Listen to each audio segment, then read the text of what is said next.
வணக்கம் மக்களே. நம்ம கார்த்திக் கதையில ஜூலை 29 என்ன நடக்க போகுது அப்படிங்கிறத இந்த வீடியோல இப்ப நம்ம பார்க்க போறோம். மறக்காம இந்த வீடியோவுக்கு லைக் பண்ணிக்கோங்க, நம்ம சேனலையும் சப்ஸ்கிரைப் பண்ணிக்கோங்க, பக்கத்துல உள்ள பெல் ஐகானையும் கிளிக் பண்ணி ஆல்னு செட் பண்ணிக்கோங்க. அப்பதாங்க நெக்ஸ்ட் வீடியோ போடும் பொழுது உங்களுக்கு நோட்டிபிகேஷன் வரும், பார்க்கலாம். ஸோ என்ன நடக்குது அப்படின்னு பார்த்துக்கிட்டீங்கன்னா, ஹீரோயின் ரொம்ப கோவமா கோவில்ல போய் உக்காந்துருக்காங்க, அழுதுகிட்டு உட்கார்ந்துருக்காங்க.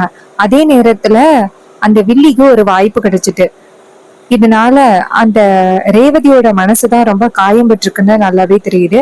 இத பயன்படுத்தி நம்ம அவங்களுக்குள்ள பிரச்சனையை உண்டாக்கலாம் அப்படின்னு அந்த வில்லி நினைக்கிறாங்க. வில்லி நேரா கோவிலுக்கு வராங்க. கோயிலுக்கு வந்துட்டு ஹீரோயினை பாக்குறாங்க. அப்ப ஹீரோயின் சொல்றாங்க, சித்தி நீங்க எதுக்கு இங்க வந்தீங்க அப்படின்னு. அதுக்கு வில்லி சொல்றாங்க, இங்க பாரு, யாருமே உன் மனசை புரிஞ்சுக்கிற மாதிரி தெரியல. அதான் உன் மனசுல இப்ப என்ன ஓடிக்கிட்டு இருக்கு அப்படிங்கிறது எனக்கு நல்லாவே தெரியும். உனக்கு ஆறுதல் சொல்றதுக்காக தான் வந்திருக்கேன் அப்படின்னு சித்தி சொல்றாங்க. இது கேட்டதும் ஹீரோயின் அமைதியா இருக்காங்க. ஹீரோயின் அமைதியா இருக்கிறத பார்த்துட்டு வில்லி நினைக்கிறாங்க, இவ அமைதியா இருக்கா அப்படின்னா கண்டிப்பா நம்ம சொல்றத கேப்பா. எப்பவும் இந்த ராஜாவை பத்தி சொன்னா நம்மள திட்டுவா, ஆனா இந்த வாட்டி எதுவுமே சொல்லவே இல்லை. அப்ப கண்டிப்பா இவளுக்கு அவனை பிடிக்கல அப்படின்னு தான் அர்த்தம். எந்த பொண்ணுக்கு தான் மனசு ஏத்துக்கும்? ஏற்கனவே கல்யாணம் ஆன ஒருத்தனை யாரால தான் கல்யாணம் பண்ணிக்க முடியும்? இப்ப அதே சூழ்நிலையில தான் இவ இருக்கிறா. சோ இவகிட்ட நம்ம ஏதாவது சொல்லி மனசை குழப்பி விட்டுறலாம் அப்படின்ட்டு அந்த வில்லி நேரா ஹீரோயினை பார்த்து, இங்க பாரு, எனக்கு உன்னோட கவலைய பத்தி நல்லாவே புரியுது. அக்கா ஏன் தான் இப்படி பண்றான்னு தெரியல. உனக்கு இந்த கல்யாணத்துல விருப்பம் இல்ல அப்படின்னு சொன்னப்ப உன் அம்மா தேவையில்லாம அந்த டிரைவருக்கு பிடிச்சு கல்யாணம் பண்ணி வச்சா. இப்ப இன்னொரு விஷயமும் தெரிஞ்சே கல்யாணம் பண்ணி வச்சிருக்கான்னா உங்க அம்மா உன் மேல எந்த அளவுக்கு பாசமா இருக்கா அப்படின்னு புரியுது.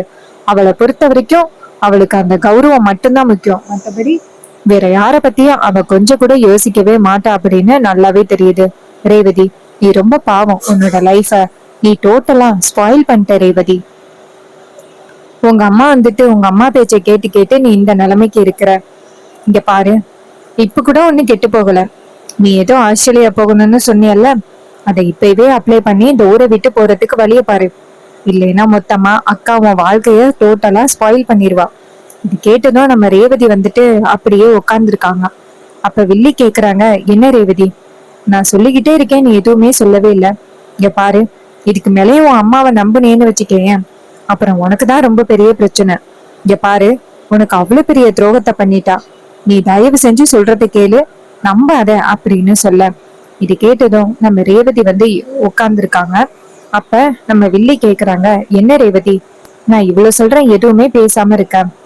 அப்ப ரேவதி சொல்றாங்க, சித்தி நீங்க சொல்றது சரிதான்.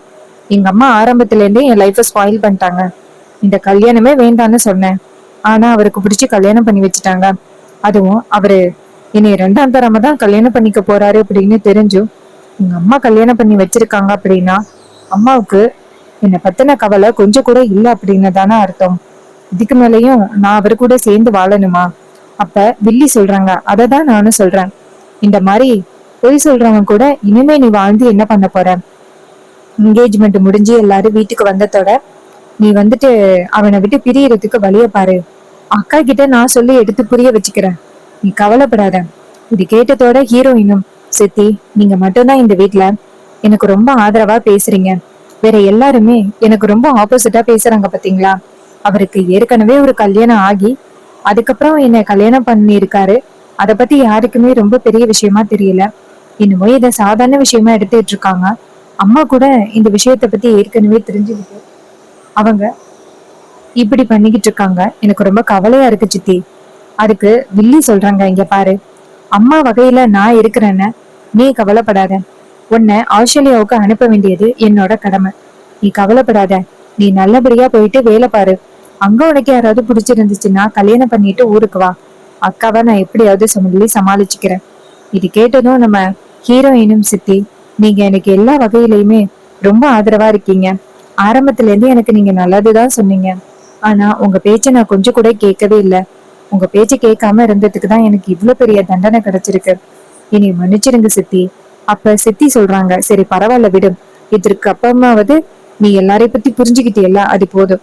இது கேட்டதோட ஹீரோயினும் சரிங்க சித்தி அப்படின்னு சொல்ல, வில்லி சொல்றாங்க இங்க பாரு, அங்க என்கேஜ்மெண்ட் நடந்து முடிஞ்சுட்டு எல்லாருமே வீட்டுக்கு கிளம்பிட்டாங்க. ரேவதி கேக்குறாங்க, என்ன சித்தி சொல்றீங்க, என்கேஜ்மெண்ட் முடிஞ்சு எல்லாரும் வீட்டுக்கு போயிட்டாங்களா? அப்ப வில்லி கேக்குறாங்க, ஆமா, என்கேஜ்மெண்ட் அந்த நவீனுக்கு அந்த துர்காவுக்கும் புது மாப்பிள்ளைக்கும் நடந்து முடிஞ்சிருச்சு. ஏன் உன்னோட ஹஸ்பண்ட் சொன்னாரா அந்த நவீனுக்கும் துர்காவுக்கும் என்கேஜ்மெண்ட் பண்ணி வைக்கிறேன் அப்படின்னு? இங்க பாரு, உன் புருஷன் உன்னை நல்லாவே ஏமாத்துறான் தெரியுமா? இது தெரியாம நீ இப்படி பண்ணிக்கிட்டு இருக்க. இங்க பாரு, அவங்க 2 பேருக்கும் தான் என்கேஜ்மெண்ட் நடந்துச்சு. நவீன் அந்த மண்டபம் பக்கமே வரல. உன் தங்கச்சி வழக்கம் போல இந்த என்கேஜ்மெண்ட் வேணும் அப்படின்னு எவ்வளவோ அக்கா காரிக்கிட்ட புடிவாதம் பண்ணி பார்த்தா. ஆனா அக்கா கொஞ்சம் கூட ஒத்துக்கவே இல்லை. இந்த என்கேஜ்மெண்ட் கட்டாயம் நடக்கும் அப்படின்னு ரொம்ப பிடிவாதம் பண்ணிட்டா அவளும். இது எல்லாத்தையும் பாத்துக்கிட்டே இருந்துட்டு தான் நான் இங்க வரேன். இங்க பாரு, இதுக்கு மேலேயும் நீ அவனை நம்பணும் அப்படின்னு நினைச்சிட்டு இருக்கியா? இதுக்கு மேலேயும் நீ நம்புறது ரொம்ப வேஸ்ட். இது மாதிரி நீ வீட்டுக்கு வந்து அவனுக்கு ஒரு முடிவு கட்டு அப்படின்னு சொல்ல, உடனே நம்ம ஹீரோயினும் சரிங்க சித்தி, அவர் இப்படி பண்ணுவாரு அப்படின்னு நான் எதிர்பார்க்கல. பாவம் துர்கா அவர் மேல ரொம்ப நம்பிக்கை வச்சிருந்தாங்க. நவீனுக்கும் அவளுக்கும் எப்படியாவது என்கேஜ்மெண்டா நடத்திடுவாங்க அப்படின்னு. ஆனா கடைசி வரைக்கும் அவர் கொடுத்த வாக்க காப்பாத்தவே இல்லையே. நான் தான் இத்தனை நாளும் அவரை போய் நல்லவருன்னு நினைச்சிட்டு இருந்துட்டேன். அப்பதான் வில்லி சொல்றாங்க, ஆமா, நான் கூட ரொம்ப நல்லவன்னு தான் நினைச்சேன். சரி வா நம்ம வீட்டுக்கு போகலாம் அப்படின்னு சொல்லிட்டு நேரா அந்த ஹீரோயினை கூட்டிக்கிட்டு வீட்டுக்கு வராங்க. அங்க வந்ததும் நம்ம ஈஸ்வரி நேரா நம்ம ஹீரோயினை பார்த்து, இங்க பாரு, எங்கம்மா போயிருந்த, உன்னை நான் எவ்வளவு நேரம் தேடினேன், எங்க போயிருந்த நீ? அப்ப வில்லி சொல்றாங்க, இது மாதிரி கோவிலுக்கு தான் போயிருந்தான். ஏதோ கொஞ்சம் மனசு கஷ்டமா இருந்திருக்குமல, அதான் கோயிலுக்கு போயிருந்திருக்கா. அதான் நான் கூட்டிட்டு வந்துட்டேனே, அப்புறம் என்ன? இதை கேட்டதும் ஈஸ்வரியும் சரி அப்படின்னு சொல்லிட்டு நேரா நம்ம ஹீரோயின்ட்ட போயிட்டு, இங்க பாரு, பல விஷயங்கள் எதையும் நினைச்சு நீ கவலைப்படாத. நடந்தது நடந்ததாவே இருக்கட்டும். நீ என்னைக்கும் மாப்பிள்ளைய தப்பானவருன்னு நினைக்காத. அவர் இந்த குடும்பத்துக்காக எவ்வளவு தியாகம் பண்ணியிருக்காரு அப்படின்னு உனக்கு தெரியும்ல. அவர் மாதிரி ஒரு மாப்பிள்ளை கிடைச்சதுக்கு நீ ரொம்ப கொடுத்து வச்சிருக்கணும். அதனால மத்தவங்க சொல்றாங்க அப்படிங்கறதுக்காக அவரை என்னைக்குமே நீ ஓரங்கட்டிடாத, சரியா? இது கேட்டதும் நம்ம ஹீரோயினும் சரிம்மா அப்படின்னு சொல்லிட்டு நேரா அவங்க ரூமுக்கு போறாங்க. அதே நேரம் ஹீரோ ரூமுக்கு வராரு. அவங்க வந்துட்டு நேரா ஹீரோயினை பார்த்து ரேவதி அப்படின்னு சொல்ல, அப்ப அவங்க எதுவுமே பேசாம திரும்பி நிக்கிறாங்க. அப்ப இத பார்த்ததும் நம்ம ஹீரோ சொல்றாரு, என்னாச்சு ரேவதி? அப்ப நம்ம ரேவதி சொல்றாங்க, இங்க பாருங்க, உங்களோட முதல் கல்யாணத்தை பத்தி ஏன் என்கிட்ட சொல்லல? அப்ப நம்ம ஹீரோ சொல்றாரு, சொல்லலையா? அதான் நான் என்கேஜ்மெண்ட் நடந்த அன்னைக்கும் உங்ககிட்ட நான் சொல்லிட்டேனே. இது கேட்டதும் நம்ம ஹீரோயின் சொல்றாங்க, இங்க பாருங்க, நான் சரியா கவனிக்கல. நான் இருந்த பிரச்சனையில அதை நான் கவனிக்கவே இல்லை. உங்களுக்கு கல்யாணம் நடந்திருக்கும் அப்படின்னு எனக்கு கொஞ்சம் கூட ஒரு யோசனையே இல்லை. நீங்க இப்படி பண்ணுவீங்க அப்படின்னு நான் எதிரும் பார்க்கல அப்படின்னு சொல்லிட்டு பேசுறாங்க. அதுக்கு நம்ம ஹீரோ சொல்றாரு, உங்ககிட்ட எல்லா உண்மையும் நான் சொல்லிட்டேன். இதுக்கு மேலேயும் முடிவெடுக்க வேண்டியது உன் பொறுப்பு அப்படின்னு சொல்லிட்டு ஹீரோ வெளியில வராரு. அப்ப ஹீரோயின் நினைக்கிறாங்க, இதுக்கு மேல நம்ம இவர் கூட சேர்ந்து வாழ்ந்து என்ன பண்ண போறோம்? நம்ம நேரா அம்மா கிட்ட விஷயத்த சொல்லிடுவோம் அப்படின்ட்டு ஹீரோயின் அங்க இருந்து வெளியில வராங்க. வந்துட்டு இருக்கும் பொழுது அந்த வில்லி டக்குன்னு ஹீரோயினை தடுக்கிறாங்க. ஒரு நிமிஷம் நில்லு ரேவதி. ரேவதி கேக்குறாங்க, ஏன் சித்தி, என்னாச்சு? நான் அம்மா கிட்ட ரொம்ப முக்கியமான ஒரு விஷயத்த பேச போகணும். அதுக்கு வில்லி சொல்றாங்க, என்ன முக்கியமான விஷயத்த பத்தி பேச போறேன்? இது மாதிரி விவாகரத்து சம்பந்தமா தானே பேச போறேன். இதை கேட்டதும் ஹீரோயின் கேக்குறாங்க, சித்தி, இது எப்படி உங்களுக்கு தெரியும்? அதுக்கு வில்லி சொல்றாங்க, இங்க பாரு, இங்க வா, நான் உன்கிட்ட ஒரு விஷயத்த சொல்றேன் அப்படின்னு சொல்லிட்டு கூட்டிட்டு போறாங்க. நேரா மாடிக்கு போனதோட ஹீரோயின் கேக்குறாங்க, சித்தி, இப்ப எதுக்கு என்ன தடுத்தீங்க? நான் போய் அம்மா கிட்ட எனக்கு விவாகரத்து வேணும்னு கேட்க போறேன். அப்பதான் வில்லி கேக்குறாங்க, இங்க பாரு, இந்த கல்யாணமே நடக்க கூடாது, இந்த கல்யாணமே வேண்டாம் அப்படின்னு சொல்லிட்டு எவ்வளவு பிடிவாதம் பண்ண. ஆனா அக்கா என்ன பண்ணா? உங்க 2 பேருக்கும் என்கேஜ்மெண்ட் நடத்தி வச்சாலா இல்லையா? கல்யாணத்தையும் பண்ணி வச்சுட்டு இவன் கூட தான் வாழணும் அப்படின்னு சொல்லிக்கிட்டு இருக்கா.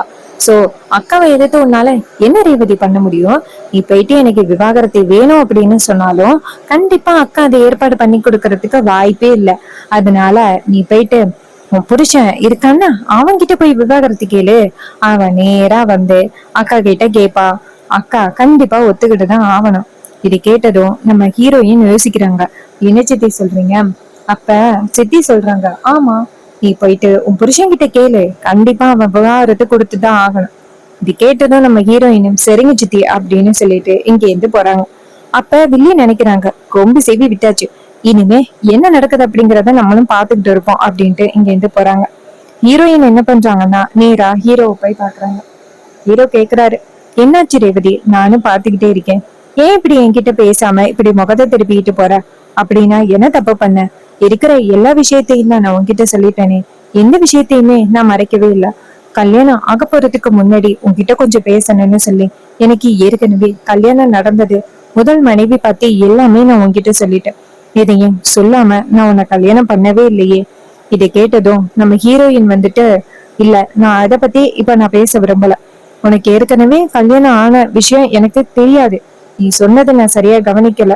அந்த நேரத்துல நான் என்ன நிலைமையில இருந்தேன் அப்படிங்கறத பத்தி உனக்கு தெரியாது. நான் பல ஏமாற்றங்களை தாண்டி இருந்தேன். அதனால நான் அதை கவனிச்சிருக்க மாட்டேன். ஆனா இப்பதான் என்னோட முட்டாள்தனத்தை பத்தி புரியுது. எங்க அம்மா சொன்னாங்களே எப்படின்னு உன்னை கல்யாணம் பண்ணிருக்கவே கூடாது. நான் என் முடிவை பத்தி கொஞ்சமாவது யோசனை பண்ணிருக்கணும். இங்க பாரு ராஜா, நான் அம்மா கிட்ட போய் விவாகரத்து கேட்டேன் அப்படின்னா கண்டிப்பா அம்மா வந்துட்டு எனக்கும் உனக்கும் விவாகரத்தை ஏற்பாடு பண்ணி கொடுக்க மாட்டாங்க. ஆனா நீ நினைச்சா முடியும். நீ போயிட்டு அம்மா கிட்ட என்னால இந்த பொண்ணு கூட வாழ முடியாதுன்னு சொல்லி விவாகரத்தை ஏற்பாடு பண்ணி கொடு. இதை கேட்டதும் நம்ம ஹீரோ அதிர்ச்சியாகி, என்ன ரேவதி சொல்ற? அப்ப ரேவதி சொல்றாங்க, இங்க பாரு, என்னால உன் கூட வாழ முடியாது. உனக்கு ஏற்கனவே கல்யாணம் ஆகிட்டு, இதுக்கு மேலயும் நான் எப்படி உன் கூட வாழ முடியும்? அந்த பொண்ணு எதுக்காக இறந்தா அப்படின்னு எனக்கு தெரியாது. தயவு செஞ்சு என்ன மன்னிச்சிரு அப்படின்னு சொல்லிட்டு ஹீரோயின் சொல்றாங்க, நான் வந்துட்டு விவாகரத்து உன்கிட்ட கேட்க சொன்னேன் அப்படிங்கறத அம்மா கிட்ட சொல்லிடாத. அப்படியா இருந்தா அம்மா என்னதான் பேசுவாங்க. அதனால நீயா விவாகரத்து கேக்குற மாதிரி அம்மா கிட்ட கேக்குற. இது கேட்டதும் நம்ம ஹீரோ சொல்றாரு, ரேவதி அவசரப்பட்டு முடிவெடுக்காத, கொஞ்சம் யோசனை பண்ணி முடிவெடு. அப்ப ரேவதி சொல்றாங்க, நான் சரியாதான் முடிவெடுத்திருக்கேன், இதுல எந்தவித மாற்றமும் இல்ல. நீ போயிட்டு அம்மா கிட்ட விஷயத்த சொல்லு. இங்க பாரு, நான் வந்துட்டு இன்னும் 1 வீக்ல ஆஸ்திரேலியா கிளம்ப போறேன். அதுக்கான ஏற்பாடுகள் எல்லாத்தையும் நான் சீக்கிரம் பண்ணணும். சோ எனக்கு எந்தவித தடையும் கொடுக்காம எல்லாத்தையும் ஏற்பாடு பண்ணுவ அப்படிங்கிற நம்பிக்கையில நான் கேக்குறேன். இங்க பாரு, நீ ஏற்பாடு பண்ணிரு. இதை கேட்டதும் நம்ம ஹீரோவும், சரி நீ ஆஸ்திரேலியா போறதுக்கு எல்லா ஏற்பாடும் பண்றேன் அப்படின்னு சொல்லிட்டு நேரா ஹீரோயினை பார்த்து, நான் பண்ணது தப்புதான், என்ன மன்னிச்சிரு அப்படின்னு சொல்லிட்டு ஹீரோ அந்த இடத்துல இருந்து போறாரு. ஹீரோ நேரா மாடிக்கு போறாரு. அங்க போனதும் நம்ம மயில இங்க இருந்து வராரு. வந்துட்டு நேரா ஹீரோவை பார்த்து, அந்த ரேவதி உங்ககிட்ட சொன்னது எல்லாத்தையுமே நான் கேட்ட மாப்பிள, என்ன மன்னிச்சிருங்க மாப்பிள. அப்ப ஹீரோ சொல்றாரு, நீங்க எதுக்குப்பா மன்னிப்பு கேக்குறீங்க? அதுக்கு அவரு சொல்றாரு, இல்ல மாப்பிள, இது மாதிரி கட்டாயப்படுத்தி உங்களை ரேவதியை கல்யாணம் பண்ணிக்க சொன்னது நாங்க எல்லாரும் தானே. அதனாலதான் ரொம்ப கவலையா இருக்கு எங்களுக்கு. உங்க லைஃப் இப்படி போகும்னு நாங்க எதிர்பார்க்கல. ரேவதி ஏன் இப்படி திடீர்னு பிடிவாதம் பண்றான்னு தெரியல. எனக்கு என்னமோ இது எல்லாத்துக்கும் காரணம் சின்னத்தையாதான் இருப்பாங்கன்னு தோணுது. இது கேட்டதும் ஹீரோ சொல்றாரு, சரி பரவாயில்ல விடுங்க, என்ன நடக்கணுமோ அதான நடக்கும். சரி விடுங்க, நான் பாத்துக்கிறேன்.